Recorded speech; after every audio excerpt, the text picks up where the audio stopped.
Good morning, ladies and gentlemen, and welcome to the Hormel Corporation's fourth quarter earnings call. At this time, all lines are in listen-only mode. Following the presentation, we will conduct a question-and-answer session. If at any time during this call you require immediate assistance, please press star zero for the operator. This call is being recorded on Thursday, December 4th, 2025. I'd now like to turn the conference over to Jess Plumber. Please go ahead. Good morning.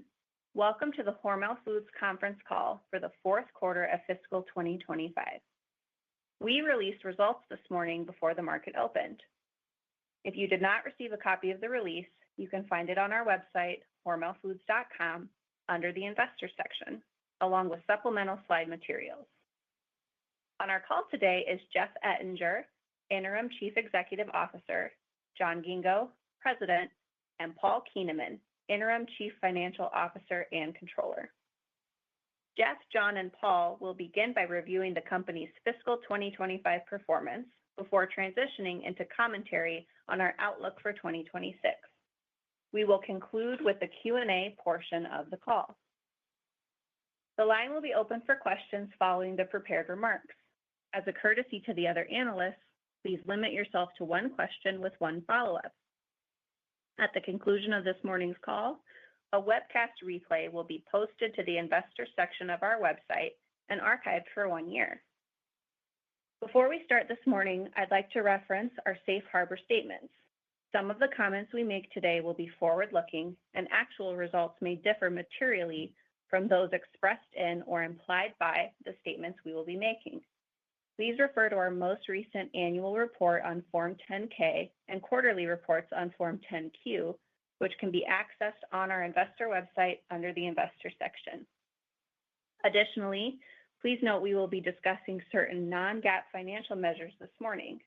Management believes that doing so provides investors with a better understanding of the company's underlying operating performance. The presentation of this information is not intended to be considered in isolation or as a substitute for the financial information presented in accordance with GAAP. Further information about our non-GAAP financial measures, including our comparability items and reconciliations, are detailed in our press release, which can be accessed on our website. I will now turn the call over to Jeff Ettinger. Thank you, Jess, and good morning, everyone. Today, we'll briefly review our fiscal 2025 results, then shift our focus to the strategic priorities and outlook for fiscal 2026. I'll begin with a few reflections on the year and our path forward. Paul will provide additional detail on key drivers from 2025, and then John will share our vision for 2026 and the actions we're taking to deliver consistent growth. I'll conclude with our fiscal 2026 outlook before we move on to Q&A. Fiscal 2025 was a challenging year. Candidly, we fell significantly short of our earnings goal.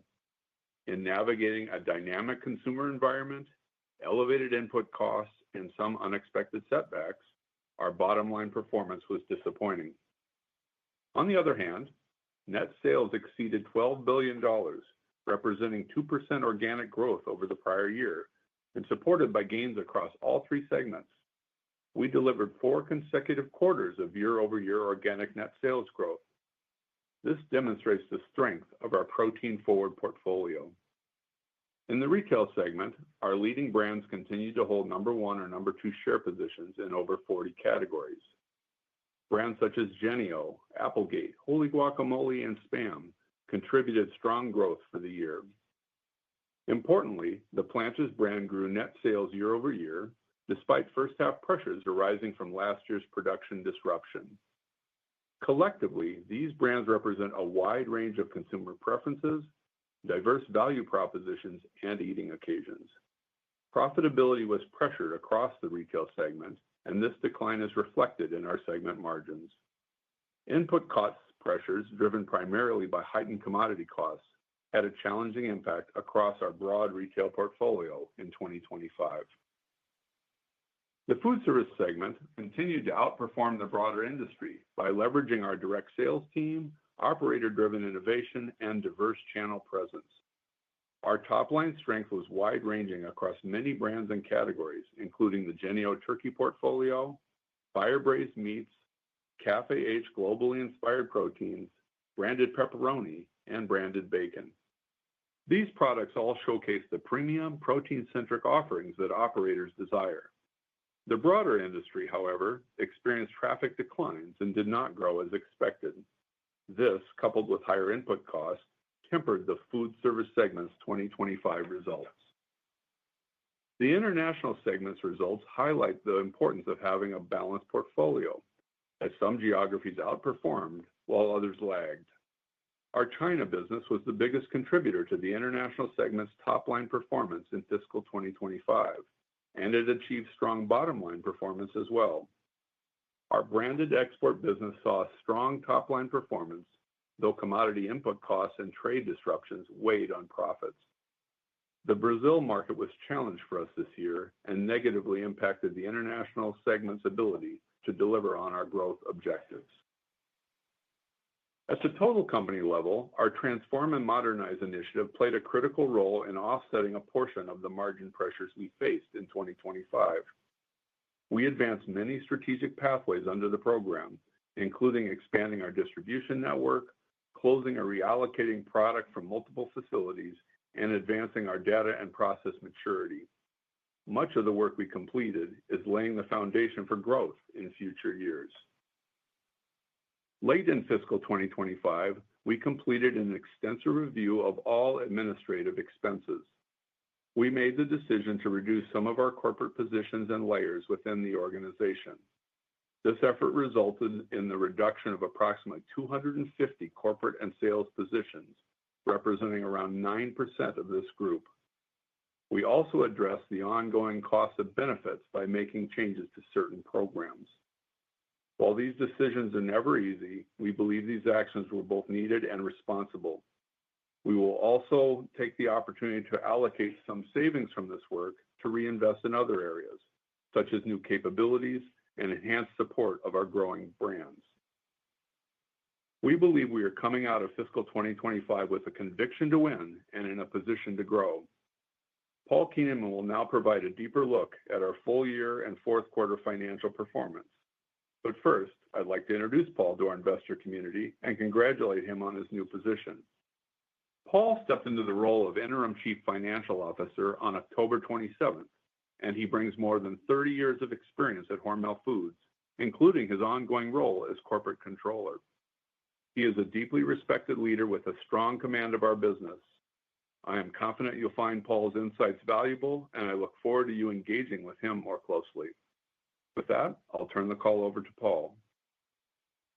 Thank you, Jeff, and good morning, everyone. I'm looking forward to connecting with many of you over the coming months. Let's take a closer look at our results.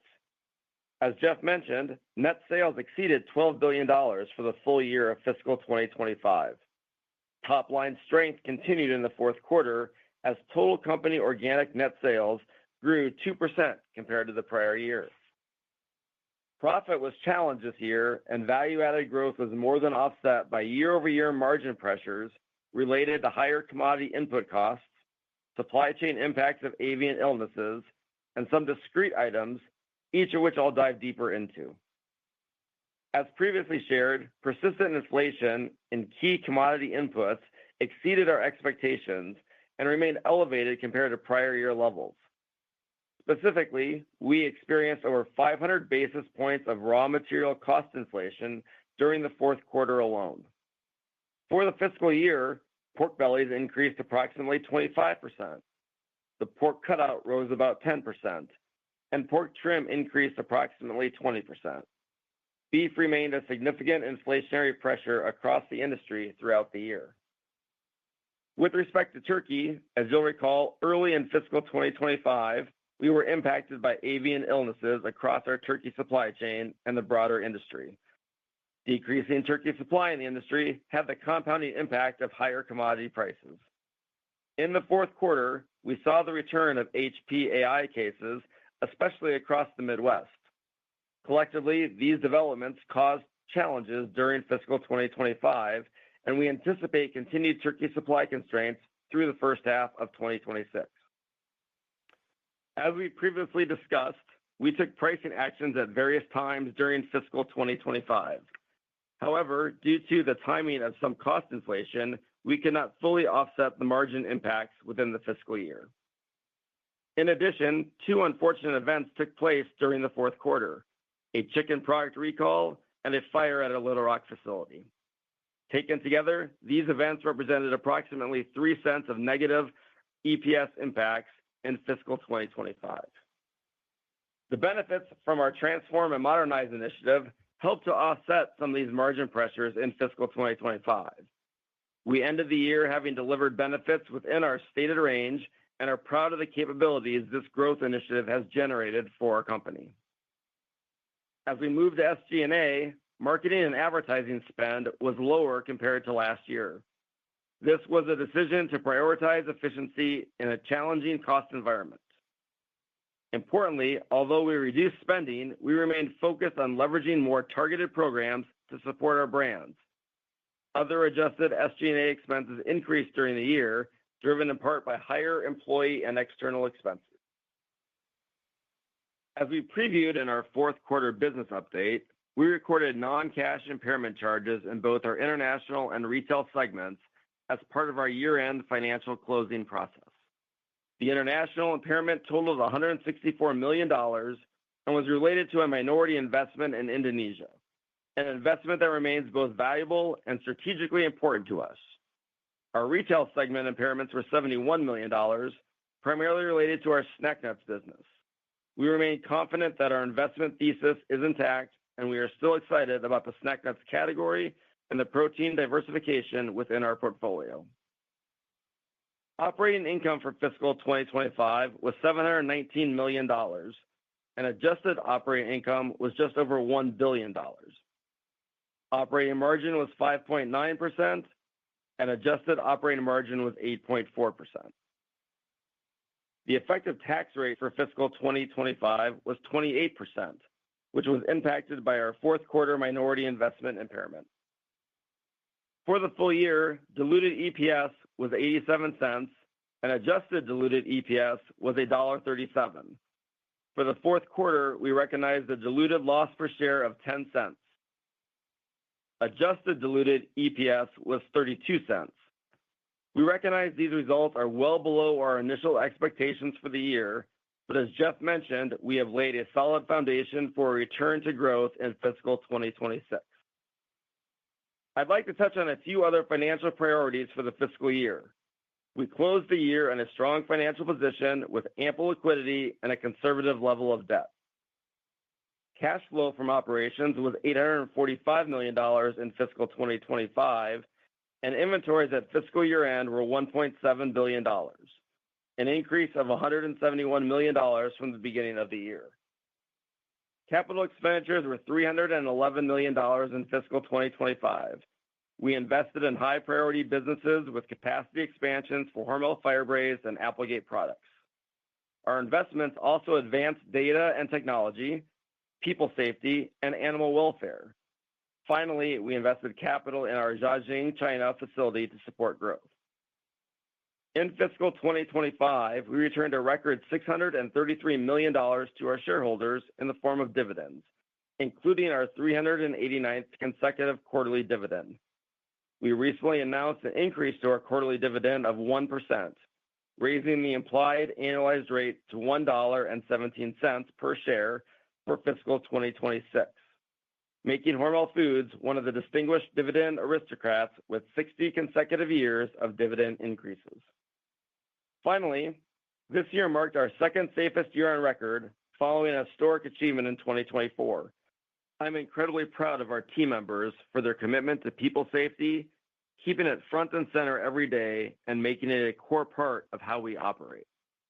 And with that more detailed context on our results, I'll turn the call over to John to walk through our strategic focus areas for fiscal 2026.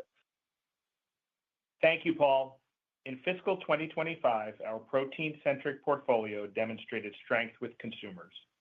We leave the year ready to build off our top-line momentum by leaning into our portfolio of winning brands and products. Protein demand isn't a passing trend. It's a sustained, growing priority for so many different consumer groups.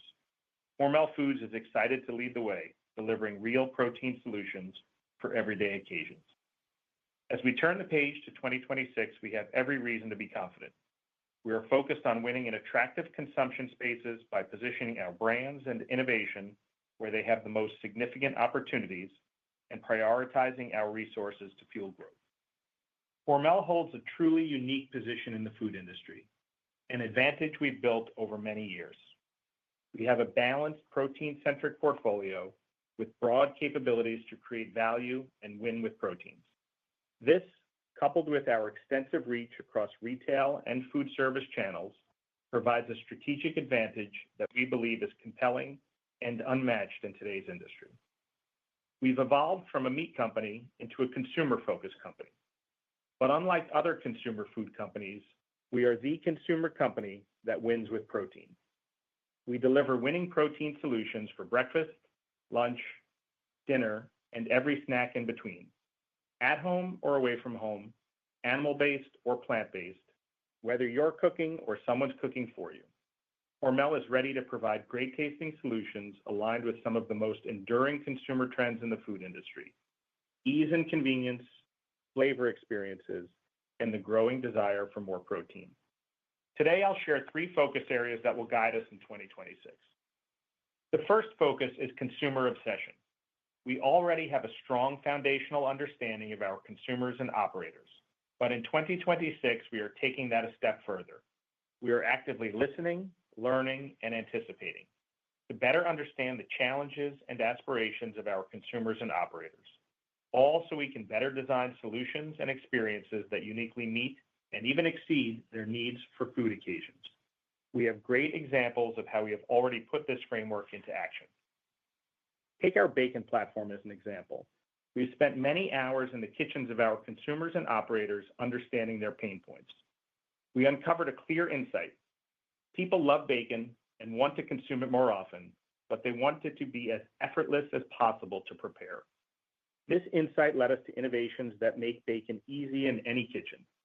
In operators' kitchens, we've brought them our high-quality, quick-prep Bacon One platform. And now we are introducing the next generation of easy for our operator partners with pre-cooked and pre-portioned sandwich-ready bacon. In the home kitchen, we've climbed to the #1 position in the convenient bacon category through our pre-portioned, ready-to-heat, microwave-ready platform.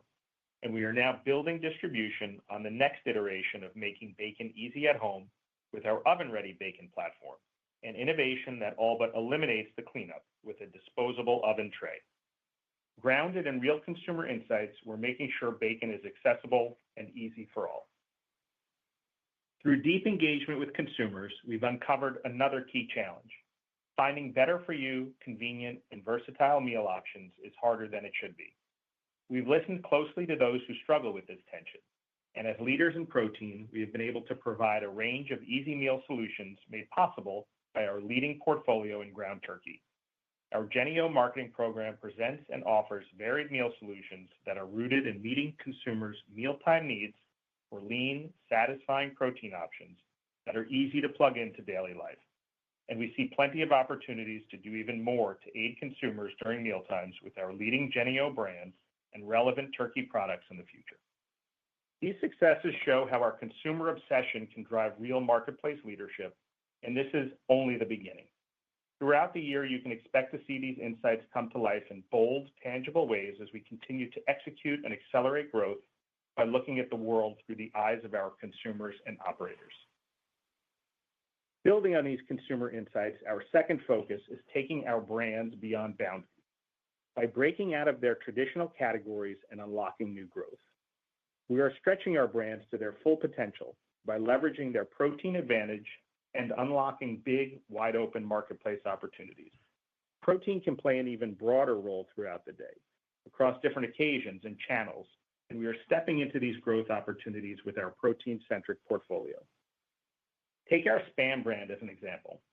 Our team saw an opportunity to take Spam into new formats beyond the can. Inspired by global food culture, we reimagined new occasions for the brand, introducing a sushi-style format, now featured in sushi departments nationwide. This innovation taps into new consumers sourcing from the large and growing sushi category. Spam's success in this product format isn't just a domestic success. By the end of fiscal 2025, over 100 million Spam Musubis had been sold in Japan alone, an incredible milestone made just 3 years after the launch. Chicken is another attractive growth space with increasing consumer opportunity.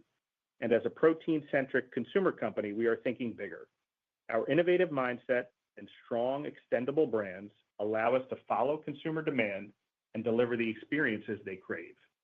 For Applegate, that means leveraging chicken to penetrate on-trend categories like quick prep breakfast and easy dinner, with better-for-you options such as frozen chicken breakfast sausage and lightly breaded chicken tenders for later in the day.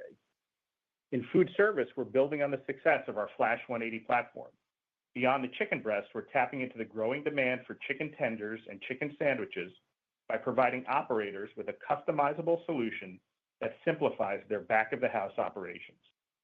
These moves show how we're not just following trends, we're fueling them, expanding our reach and unlocking new growth opportunities.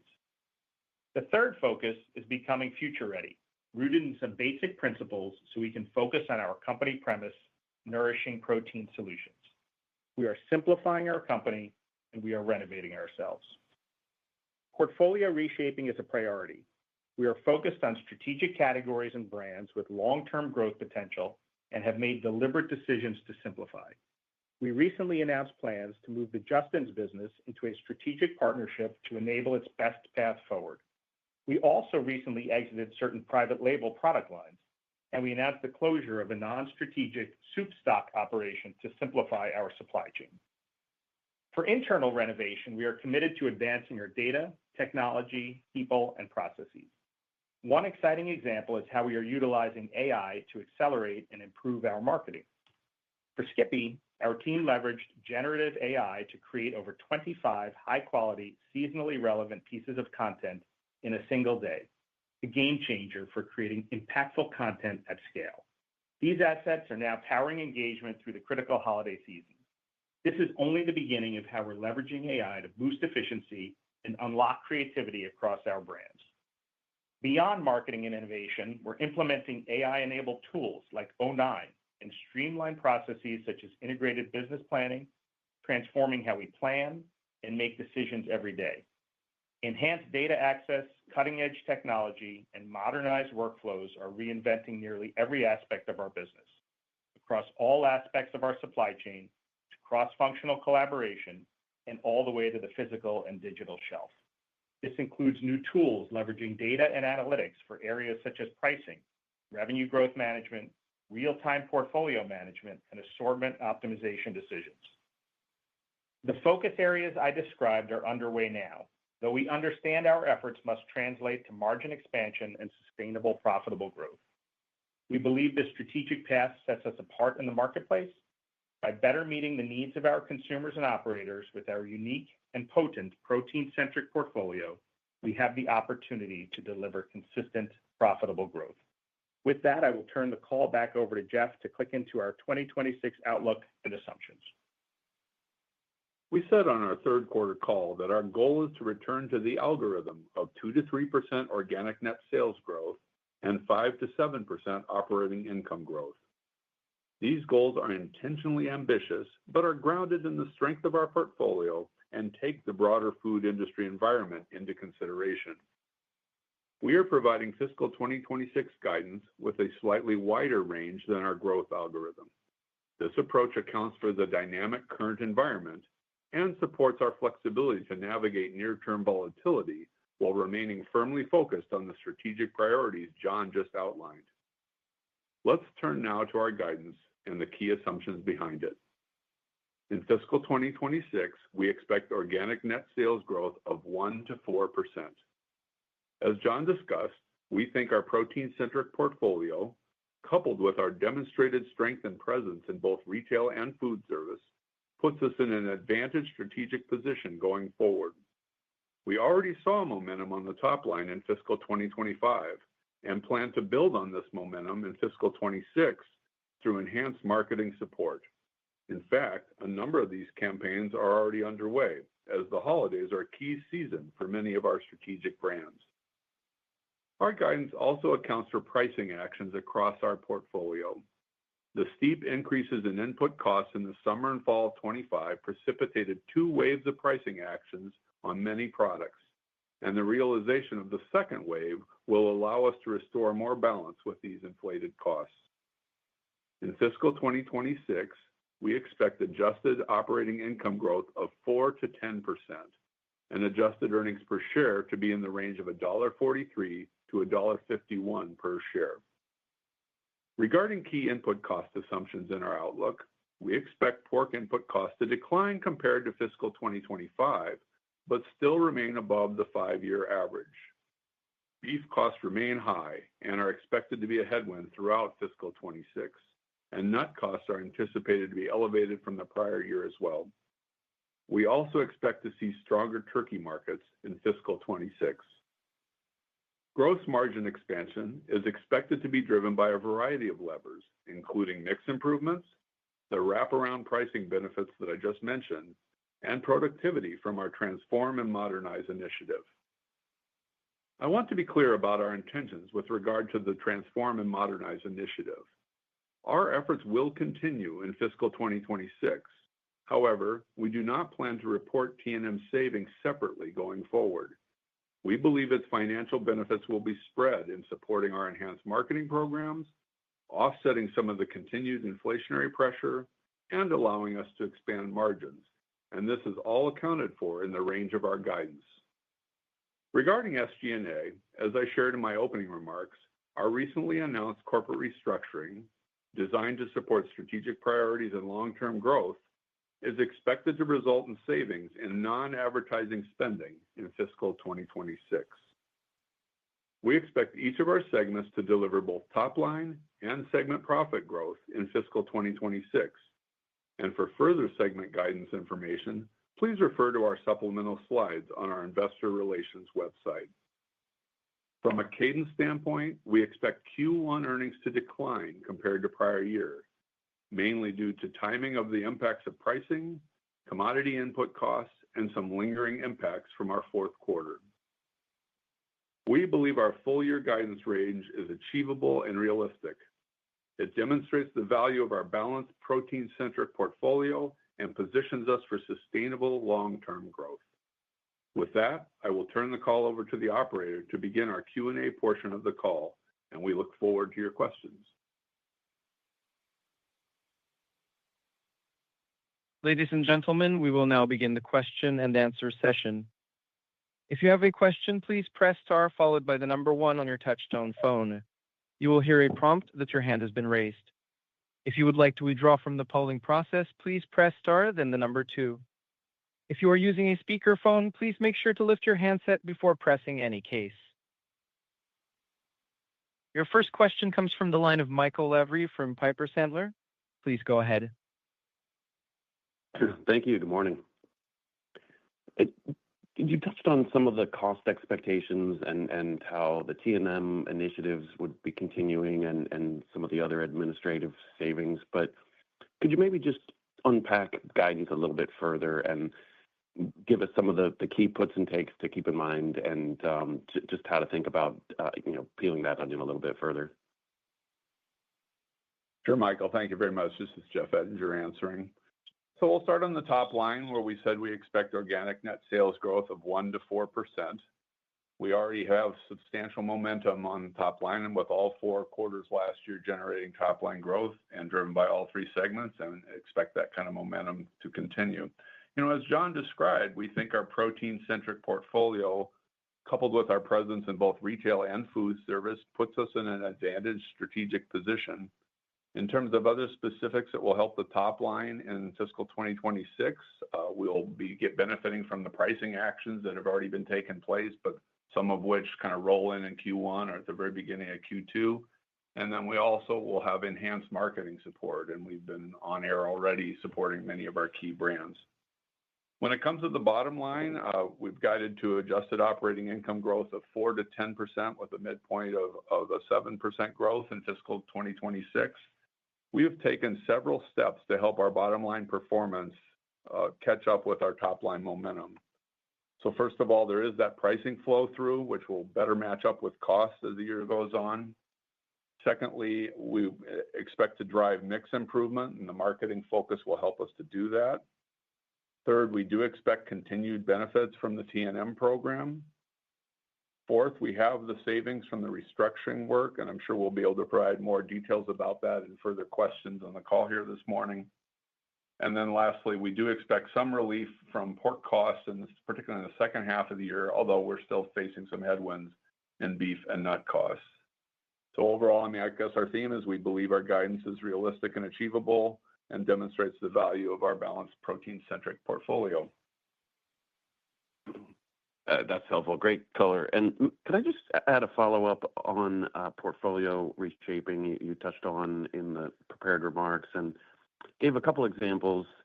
It sounds like, is that more of a starting point and that you would be doing a bit more review there, or how would you sort of assess maybe some of what you've just announced versus what may still be to come? Hi, Michael. This is John. I'll take that question. So thank you. Portfolio reshaping certainly is an ongoing effort for us, and it's a strategic one. We continue to look at strategic categories and brands and making sure we're building our portfolio around our growth ambitions. And also importantly, looking at how do we simplify our operations. Really, all of it is about positioning Hormel for sustainable long-term growth. So if you think about simplifying operations, that includes exiting non-strategic businesses and ensuring we have the best owner for our brands and product lines. The example I mentioned earlier around Justin's. Justin's is a wonderful brand, but a better fit in the hands of the strategic partnership that we've created. Given its overall size, the opportunity it has for growth in confections, which is a non-strategic category for us, was an opportunity that we saw. So I would say overall, our actions reflect a deliberate strategy around portfolio shaping, all intended to streamline and position our company for sustainable, profitable growth, and allowing us to really focus on that premise I mentioned, which is nourishing protein solutions. Okay, great. Thanks so much.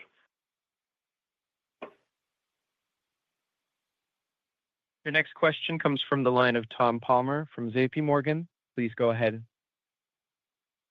Good morning, and thanks for the question. Jeff, in the prepared remarks, you said you expect stronger turkey markets in your guidance. I just wanted to clarify around that, since there are several turkey products you sell, including ground turkey, where there was some pricing mid-year, and then deli meat. What are you assuming in the outlook for whole bird pricing?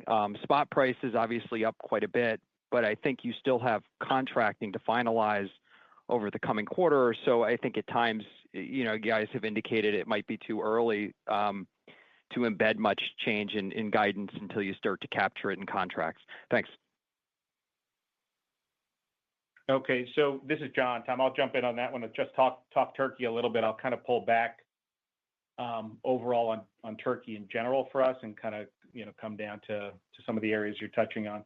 So first, turkey continues to be a very important business for us, very important for the consumer, and in particular, our focus around value-added turkey, ground turkey continues to be a winning formula for us. From a consumer demand standpoint, ground turkey in particular is a great option for consumers, very versatile, plugs in very well to everyday life, different food experiences, different meal experiences. So in terms of creating value in a strained consumer environment, we love our ground turkey business. Second, I'll comment that there certainly has been some volatility in the markets and the industry. You'll recall that in 2025, we saw a run-up in costs in the first half of the year around turkey.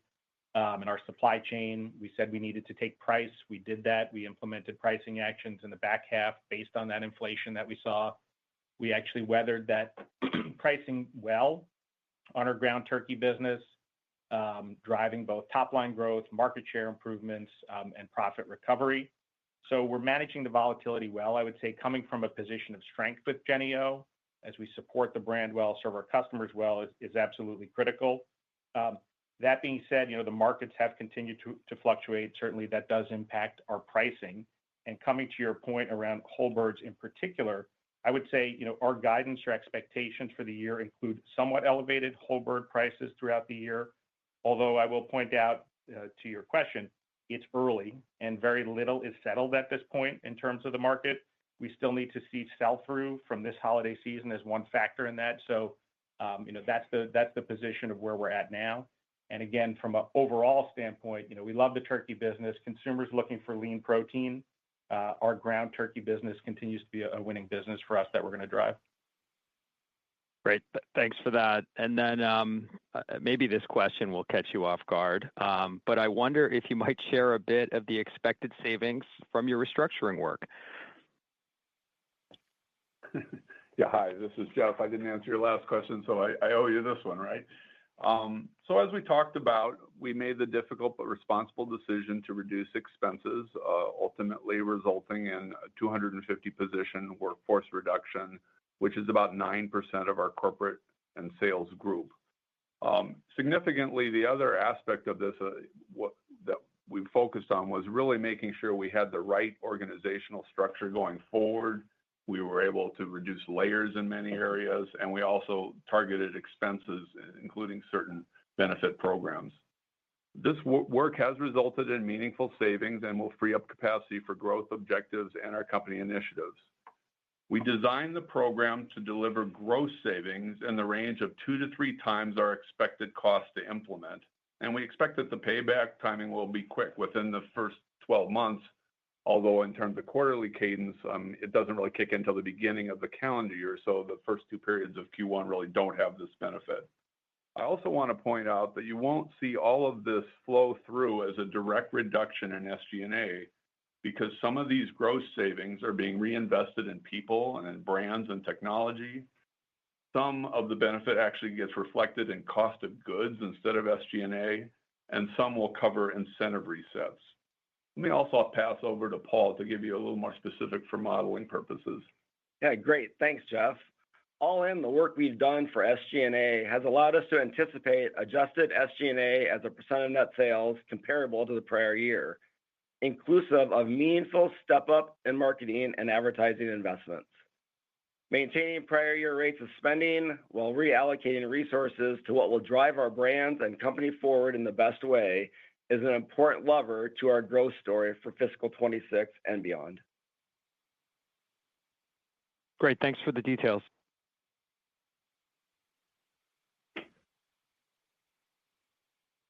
Your next question comes from the line of Ben Theurer from Barclays. Please ask your question. Yeah, good morning, and thank you very much for taking my question. A lot to digest, literally, but I wanted to go back into some of the comments and the outlook, more particular as it relates to Planters. So obviously, you've taken some decisions within the nut business on the private label side, but just want to understand where you are in terms of the journey of recovering on Planters, of what you've lost in terms of where are you in shelf space, where are you on the profit side, just to understand how we should think about the cadence into fiscal 26 of further delivering from the Planters business. That would be my first question. Great, Ben. Good morning. I'll take it. It's John. Yeah, Planters continues to be a very important brand for us in our portfolio, and we are very bullish overall on Planters going forward. Last quarter, I mentioned that we had started growing Planters again, and now I am very pleased to say that we are fully back in growth mode behind Planters. And I mean that both in the near term as well as in the potential we see for Planters in the longer term. So when I talk about the near term, we are clearly delivering the gains we expected to see in the marketplace. I'm pleased to report that in the latest 13 weeks of consumption data, we've seen Planters plus 12% in dollar consumption and plus 6% in volume consumption versus prior year. This is largely, to your point, driven by distribution gains. Distribution is up 13% versus prior year in the latest 13 weeks, and base sales are up over 10%.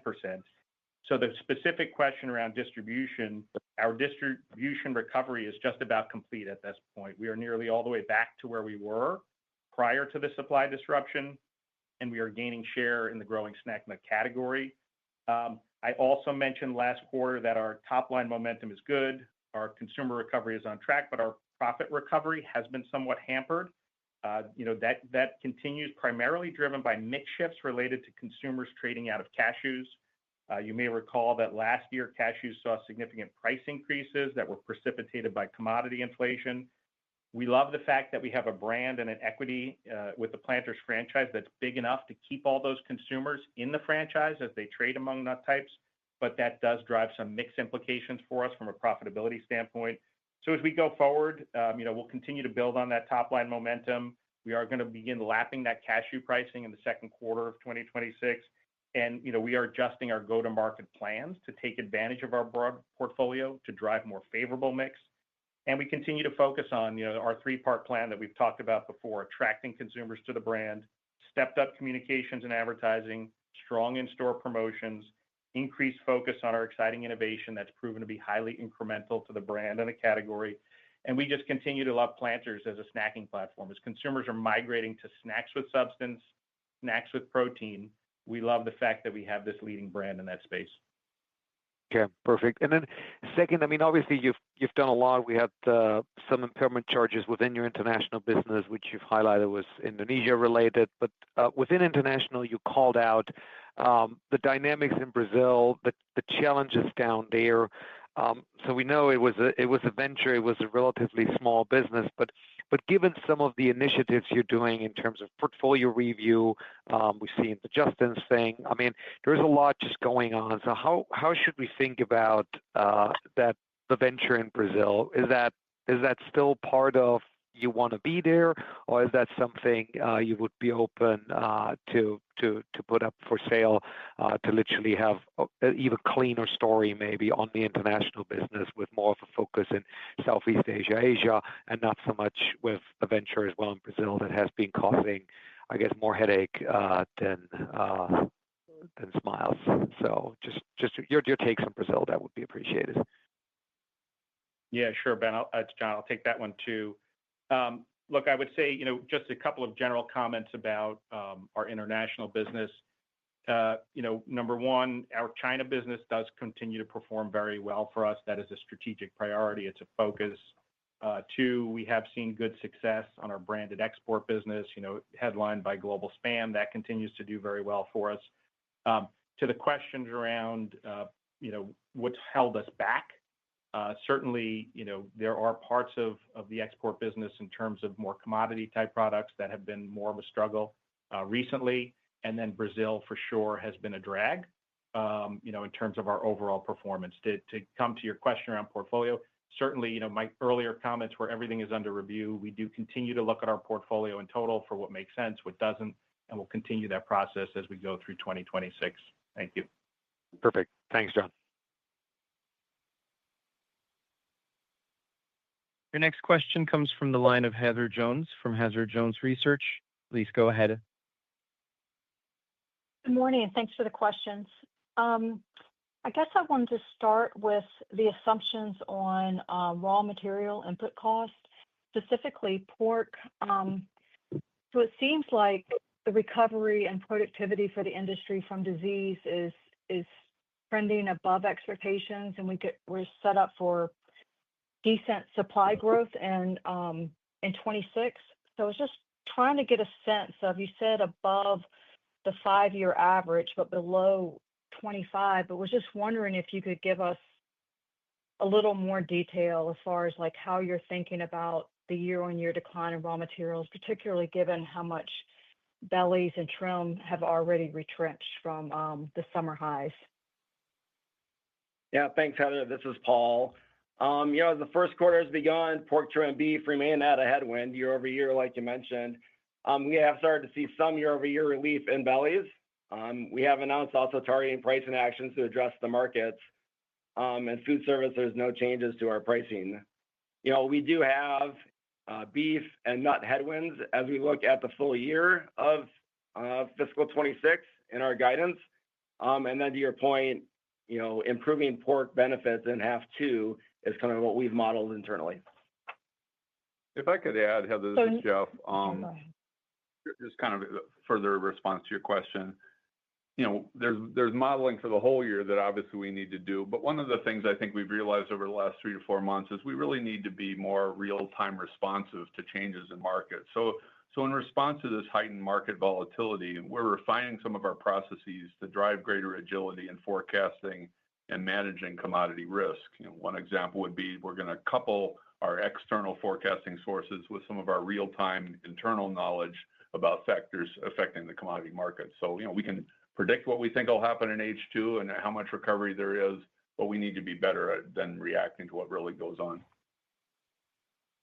That's helpful. Thank you.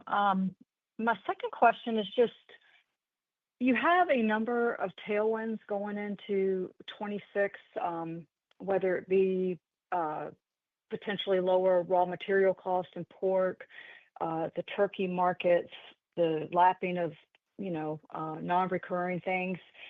And you mentioned the headwinds of beef and nuts, and you're going to raise your advertising spend. But just wondering, as you were putting together your guidance and all, just if you could give us a sense of how much the consumer environment factored into your outlook. Like, are you assuming a still tough consumer all the way through 26, or just how are you thinking about food service traffic? And just, I know it's a really big question, but just trying to get better sense on how you're thinking about demand.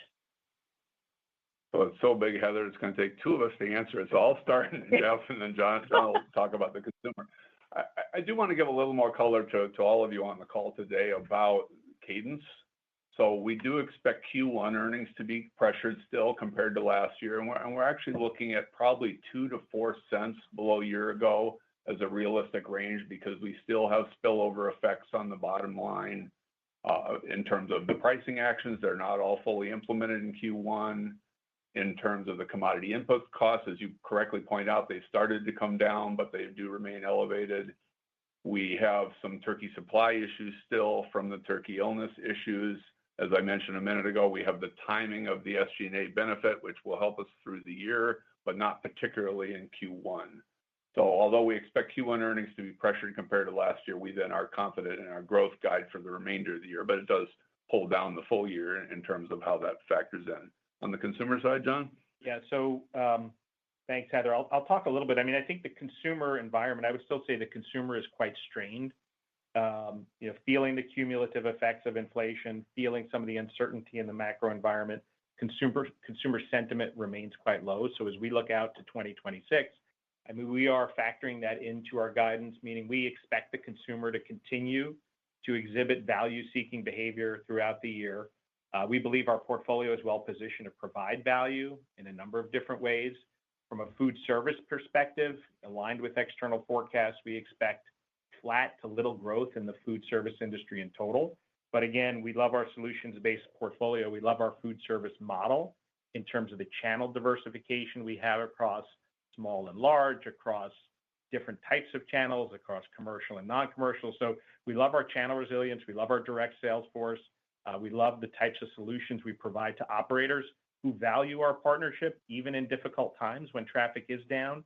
So we feel like we have a good set of answers to the challenging environment, but we are modeled and forecasting a continued, difficult environment from a consumer standpoint throughout 2026. Very helpful. Thank you so much.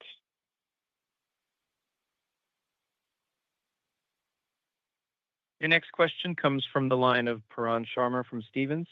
Please go ahead. Thanks for the question. I was just wondering if maybe you could give us a sense of kind of how much you're planning to invest back in the business. I know in terms of T&M, and I know you're walking away from giving T&M targets going forward, but what you had given in the past was $75 million in FY24 and then 100 to 150 in FY25. Was just wondering if you were able to give us a sense of how much of that you were planning to you had invested back into the business, or just give us a sense of of how much reinvestment you're planning to drive back into the business? Yeah, thanks for the question, Paran. I think, again, this is Jeff, and I'll start, and John will conclude on your question. So I do want to point out on T&M, so this is the final year of our current program. Doesn't mean we've made any permanent decisions about where we go from here. And it really has played a critical role and delivered significant value to the company. We have continued efforts scheduled for this year, a number of specific projects, but we have found that breaking out the financial benefits separately seems like it hasn't been particularly helpful, and in some cases has caused confusion. So we're not providing that breakout, but we do expect to see financial benefits in 2026, and they'll kind of be spread between the marketing enhancement that you're asking about. We're also going to use some to offset continued inflationary pressure, and then hopefully to allow us to expand margins. I'll hand it over to John then.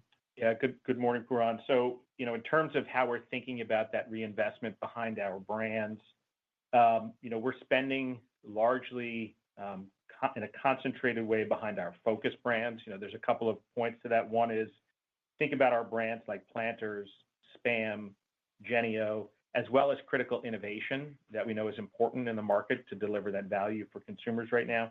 Driving our investments behind those brands is one of the levers we have to drive positive mix into 2026 and create some of that margin momentum.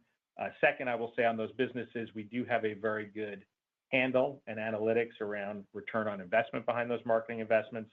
And most importantly, at this moment, it's absolutely critical that we support our brands through the pricing.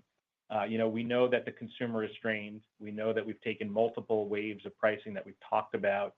It's inflation-justified pricing. It's needed, but the consumer is strained. And so our ability to support our brands well through those pricing actions is actually, for us, proven to be the recipe for success, to successfully implement those pricing actions and to be able to continue the category and brand momentum we want to see. So that's how we're thinking about our stepped-up investment into 2026. Great. Appreciate the color there. On the follow-up, was maybe just hoping to dive into cadence just a tad bit further. Appreciate the color you just gave on 1Q. And just thinking about 2 through 4Q and the recovery in FY26, is it more of like a gradual recovery where you're going to see a sequential recovery quarter to quarter from 2Q to 4Q, or is it more of kind of like a step up in the back half and just a little bit of recovery in 2Q? If you're able to just provide any color around that, would be helpful. Thank you. Sure. Thanks, Paran. This is Jeff again. Yeah, we do expect after the first quarter challenges to see an acceleration of benefit.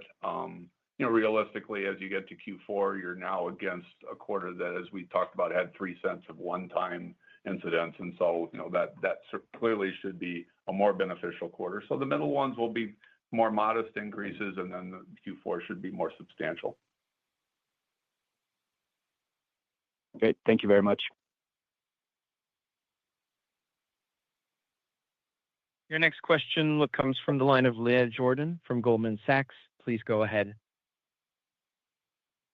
Thank you. Good morning. I just wanted to go back and dig in a little bit more on Heather's second question, given the fact that you're planning for revenue growth in each of your segments next year. Just seeing if you could talk more about the drivers between price and volume for each segment. I mean, we've got some pricing in retail, but there's maybe some lower costs that will come through in the back half, and we've got the quicker pass-through on food service. So just how should we think about those elements in the mix of a more challenged consumer environment? Hey, good morning, Leah. This is Paul. So on the segment detail guide, all in for fiscal 26, we expect retail to have modest declines in volume with low single-digit increases in net sales. Food service will have low single-digit increases in volume with net sales in the mid-single digits. And then international also expecting low single-digit increases in volume with high single-digit increases in net sales. And as Jeff has stated, segment profit growth by all three segments for the course of the year. Okay, great. Thank you. And then maybe just some comments around the competitive overall across your categories in retail. I mean, what are you seeing from peers as you start to put through some targeted pricing in some areas? And then, but you're also kind of planning for incremental brand investments as well. So just the competitive environment overall. Thank you. Yeah, sure. I can take that. This is John. Good morning, Leah. So, from a retail perspective, we do feel very good about the top line momentum we're seeing across the retail business, despite what is a choppy and competitive environment and that strained consumer backdrop. When you look at the drivers underneath that consumption performance, you can see in the scanner data, our flagship and rising brands continue to perform well. In the latest 13 weeks, they were up 3.7% versus last year. That carried our total Hormel portfolio to over 1% consumption growth in the latest 13 weeks. Some of the standout performers, Jennie-O ground turkey, where we're up double digits. We're certainly, pacing ahead of the competition. Planters back to double-digit growth, also pacing ahead of the competition. We're seeing good, strong growth in our rising Mexican brands. Holy Guacamole and Herdez grew 7% and 5%. Respectively. Applegate continues to grow. So we like our portfolio. We like the momentum we have on retail. We have taken, as we've talked about, multiple waves of pricing action. In the last quarter call, we talked about that we had announced a wave of pricing that we were going to monitor if we needed additional pricing. As we got deeper into the quarter and saw the markets continue to rise, we did, in fact, announce another wave of pricing, which largely will benefit us in the second quarter. To your point around, how do we maintain that momentum? How do we feel competitively? We're going to continue to invest in our brands. We're going to continue to invest behind our core brands as well as our innovation to weather that competitively. And all in all, we certainly see competitive activity in some of the categories, that is, aggressive.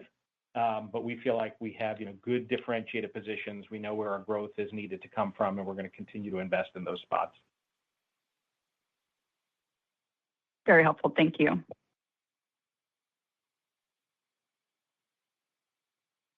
Your next question comes from the line of Max Gumport from BNP Paribas. Please go ahead. Hey, thanks for the question. I was hoping for an update on tariffs, particularly if there are any expenses, particularly such as those associated with cashews that you incurred in FY25 that might not repeat in FY26 due to recent exemptions. And then if so, if you could quantify that impact for us. Yeah, Max, this is Paul. Thanks for the question. Overall, a message on tariffs, really, we feel that we're fairly insulated. Obviously, the global environment remains dynamic and it's ever-changing. For 26, the range that we think that we'll have on tariffs is $25 to $35 million, and it's mainly related to supplies and steel and aluminum. Obviously, we were watching cashews until the recent announcements of the removal of reciprocal tariffs. We haven't really quantified that exact amount that we had in 25 to give you a range on the 26 question. Okay. I think that 25 to 35, is that roughly in line with the total tariffs that you saw on your P&L in 25, though? I think you had quantified a 1 to 2 cent impact, I believe, in the second half of 25. Yep. So on a full year basis, that is correct. Okay, great. Then that takes me to my second question, which would be, I mean, it feels like there's plenty of discrete items you have in fiscal year 26 that will be a help to your profit growth. So you've mentioned admin savings. I think you said it was 2 to 3 times the cost to implement, which I think is $20 to $25 million the cost to implement. But correct me if that's wrong. But if that's right, that would be maybe at the midpoint, roughly $60 million in savings. Now, all of that is going to flow to the bottom line. Some of it gets invested, but let's assume half flows to the bottom line. That's $30 million in profit growth. You've got the chicken recalls that you're lapping, the fire at the Little Rock facility that you're lapping. So that's another $20 million or so in profit growth. So now we're at $50 million of profit growth. Your guidance is for 40 to 100 million.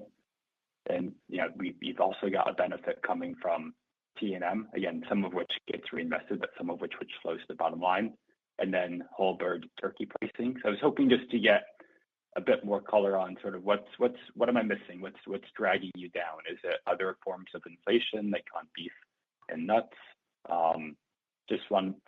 Given these discrete factors, I'm trying to get a better sense for what might be holding you back and sort of keeping the low end of the range at 4% EBIT growth. Thank you very much. Okay. All right, I'll start, Max. This is Jeff. I mean, you're correct that the $20 to $25 million number in terms of the one-time cost is what we've reported, and so your math of the 2 to 3 times works in that regard. And you correctly pointed out that that ends up being, the total available savings, but then we are going to be reinvesting parts of it in certain areas. I think a couple other factors that we probably could point out to you that might mitigate your math a little bit. One, I'll remind you again about Q1. So, we start out the year in somewhat of a hole. So, the implied rest of the year is quite a bit higher than 7% then. And so that does factor in some of the advantages that you're citing. Secondly, I mean, I think the other thing that maybe models miss that we've talked about in the past is in the pricing area, that while we're in reasonably good position to be, current to the costs on the food service side with some lag, in retail, it's a more complex decision. And there are cases where, okay, yes, the costs are up this much, but if we price to that same equivalent amount, it's going to really harm the long-term future of the brand. There are times where we've chosen not to do that. And so some of the math factoring into how we think 26 plays out has that factored in as well.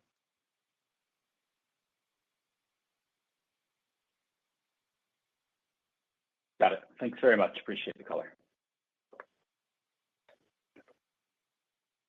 Your next question comes from the line of Rupesh Parikh from Oppenheimer. Please go ahead. Good morning. This is Erica Eiler on for Rupesh. Thanks for taking our questions. So I wanted to dive a little bit deeper into gross margin. So obviously under pressure, here in Q4 because of some of those discrete items. But maybe you could just walk us through some of the high-level puts and takes, how you're thinking about gross margins for the year, maybe and in terms of cadence, how we should think about the recovery there. So when you think about the gross margins for the year, I think, obviously we've got, in 25, like you mentioned, we obviously had impacted by the commodity inflation with 500 BPS year over year in Q4 alone. The chicken product recall and the Little Rock fire obviously drove that as well. Planters top line is performing well, but as we said last quarter, we're balancing some mixed dynamics on profitability. So those are really the margin dynamics in 25. As we look in 26, we obviously have got gross margin expansion with mix improvements, a lot of pricing flow through over the course of the year in different waves that John's already described on the call here. And then we've got T&M savings going forward as well in the final year of the Transform and Modernize project. Okay, thanks for the color. And then just on inventory, so I think inventory was up, about 11% in the quarter. Just curious how you're feeling about, the health of your inventory from here. Yeah, no, great question, Erica. Overall, we feel very comfortable with our inventory levels. And as you note, they are up year over year, but they actually went down in the fourth quarter. The biggest driver of that increase in inventory is the commodity markets that are boosting the balances. And then we made strategic decisions on pounds to increase where the center store business for the colder months and weather events. And then lapping last year, we also had the planters issue in the Suffolk plants. And so we've got a replenishment there. But overall, we feel very comfortable with where our inventory levels are today. Very helpful. Thank you. Your last question comes from the line of Yasmine Deswandhy from Bank of America. Please go ahead. Hey guys, good morning. Thanks for the question. Can I just ask on turkey specifically? So we know that turkey was a 25-cent headwind to fiscal 23 and then roughly a 15-cent headwind to fiscal 24. So could you just help us bridge the 25 impact? So it was a full year turkey headwind or tailwind to earnings in 25?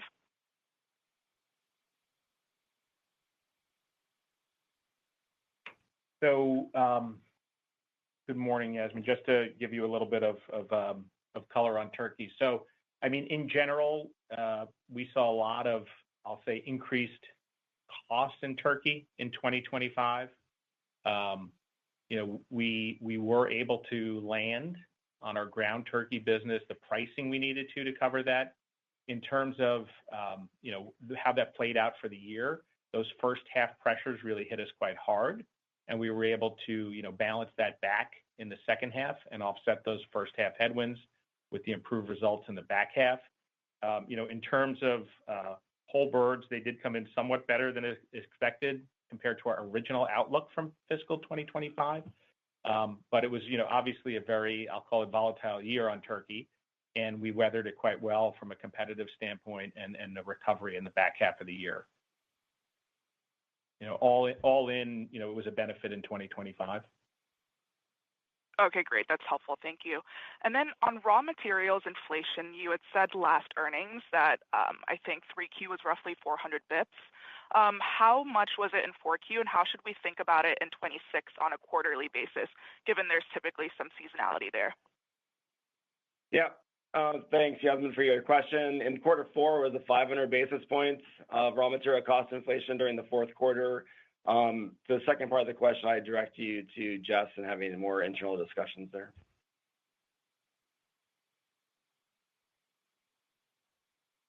We have no further questions at this time, so I'll turn the call back to Jeff Ettinger for closing comments. Sir, please go ahead. Thank you very much. Since we're already running over, I just want to express my thanks to everyone for taking the time to follow us today. Ladies and gentlemen, this concludes today's conference call. Thank you very much for your participation. You may now disconnect.